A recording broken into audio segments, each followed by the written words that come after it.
Yeah, you wouldn't believe it if you didn't not see it for yourself. What about the Green River in Canada? Read this one. Whoa! Article says, don't worry, it's a non-toxic chemical that's used to detect sewage leaks. Well, that seems like a lot of non-toxic chemical in the river. If I'm living by that water, I feel much, much better. I'm like, oh, it's non-toxic. Drink up, kids. Except for one little pesky question. How did the non-toxic chemical get into the river? Who put the green stuff in the water? Inquiring minds would like to know. Hey, we should read the newspaper and find out if the newspaper is in it. Oh, no, they're just telling you that the economy is really good and really bad, so you can't do that. Most reasonable human beings would look at these explanations and be left with more questions than answers. But the media seems content with just throwing it out there and then letting it go. And then let us go fishing, or not fishing because all the fish are dead, on the internet. So the only ones left searching for answers, not kidding, you're going to love this, are the researchers at the University of Wisconsin-Madison. You'll know that is the home of the Grand Crime Inc. progressive wizard, Joel Rogers, and the home of progressivism. Yeah, they're the ones that the government is now telling, get to the bottom of the bird deaths. Oh, well, that's great. I trust them. Whew. Trust. I want to make this really, really clear, because everybody will take this monologue out of context, but well, when did that start? I want to make it clear. There is no invisible Chinese stealth plane. But wait a minute, I just didn't see it on the Glenn Beck program. Yeah, we made that up. I'm not an animal expert. I have no idea why fish are washing up dead and birds are falling out of the sky. But I do know that reading the newspaper, listening to the media, you're not going to get anything. And what you do get will be more questions, and you no longer have the trust. And so it allows people at various levels of distrust to say, something's really wrong. I'm only left with a creepy feeling that something is going around killing off all these animals. Wouldn't it be great if somebody took 30 seconds to use Google? I like this. Google. You should do an internet search for it. I spent all of 30 seconds Googling this story, and suddenly there's a little context, a little history. 5,600 stories of history to be exact, and here are just a couple. Way back in the time machine of 2004, millions of fish washed up in Maryland. 3 million fish died in California back in August of 2006. 2 million more fish died in North Carolina in September of 2009. I love this story. A whole bunch of fish just died in a river in Great Britain, and believe it or not, the experts over there said, well, that's because they were still recovering from the giant shock to their system when so many fish died last summer. What were they recovering from? The loss of their family member? What? When you read this, you start to realize that mass fish deaths aren't all that unprecedented.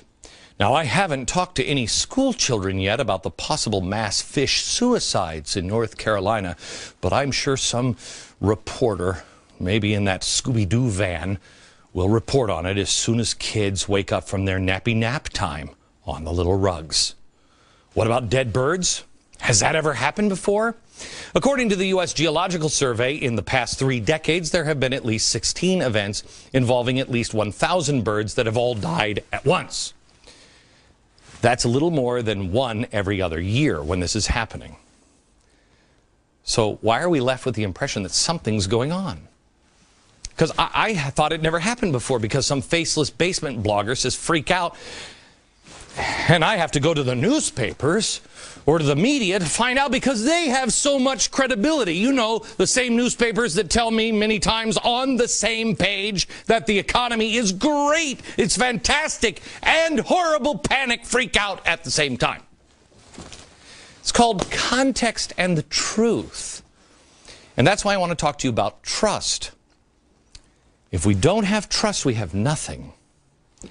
Why do I feel like I'm in some movie about a divorce case or something? You have to have trust. Who do you trust? When Walter Cronkite used to trust him, Uncle Walter. Now, there isn't Uncle Walter anymore. The media isn't something that I trust, and that's a problem. One network seems to disagree with all the other networks, and the other networks seem to have their heads someplace uncomfortable. Why does this matter? Well, because where are you getting the truth? Let me go to gas prices. The national average now is at $3.07 per gallon. $3.07 per gallon. Remember that number. You, of course, heard the media incessantly reporting about the high gas prices at the pump, right? Yeah, no, me neither. Why? Why? How come? Do you remember when gas was at $3 under George W. Bush? Well, the press seemed to care about it. It was the biggest problem ever. The Heritage Foundation recently reported on this. Back in April of 2005, Bush was grilled at a press conference on his handling of the $3 gas prices. The national average at the time that he was asked this question was $2 a gallon. A year later, he was asked at another press conference this. What do you say to people who are losing patience with gas prices at $3 a gallon? And how much of a political price do you think you're paying for that right now? So at 2, they're freaking out. At 3, they ask him this. By the following year, Democrats were holding press conferences about this issue. Had George Bush gotten his hands around this problem when he first took office, the price would not be $3 a gallon, but $2 a gallon, or $1.80 a gallon, or $1.50 a gallon. Elect Democrats in November. If you don't like these outrageous gas prices, if you feel that the oil companies have been given a free ride by the president and the vice president, vote for Democrats who will vote for changes in our energy policy. Oh, and they brought that change, didn't they? Hillary and Cynthia McKinney were so appalled by the high gasoline prices of $3 a gallon, they called for a windfall profits tax. Maxine Waters said she wanted the government to take over oil companies and nationalize. Remember that video? In 2008, Harry Reid said gas prices were the nation's top priority. Sing it, Harry. Whether we want it or not, there's going to have to be a discussion as to fuel prices, what's going on. That's the #1 issue facing America today. It's more important now than the housing market. More important than the housing market. Wow. In 2008, former Speaker of the House, Nancy Pelosi, hammered President Bush for letting gas prices rise on his watch. Here's my question. Where is everyone now?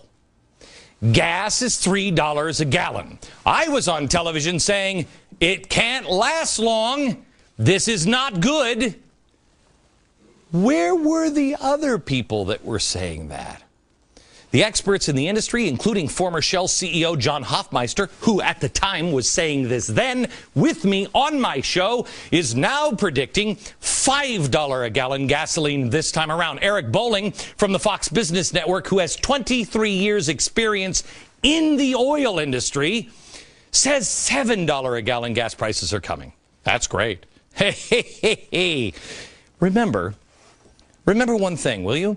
Something that the media just doesn't seem to see. The president admitted in an interview that, what was it? He said energy prices would necessarily skyrocket. Well, there he is. Under my policies, necessarily. People would be forced to consume less, thus saving the environment. Oh no, the fishes are dying. Despite all of that, despite him saying his policies would necessarily, show the tape again, would make necessarily skyrocketing energy prices, not one of the December 2010 stories on the networks mentioning gas prices questioned the role of Obama's White House. He literally said right here on tape, show it again, on tape, his energy plan will cause energy prices to necessarily skyrocket, and no one is questioning him on all of the things that he's doing to accomplish that goal. I will show you the real reasons why our gas prices are skyrocketing and ask you, you're going to listen to your gut or the experts? Next.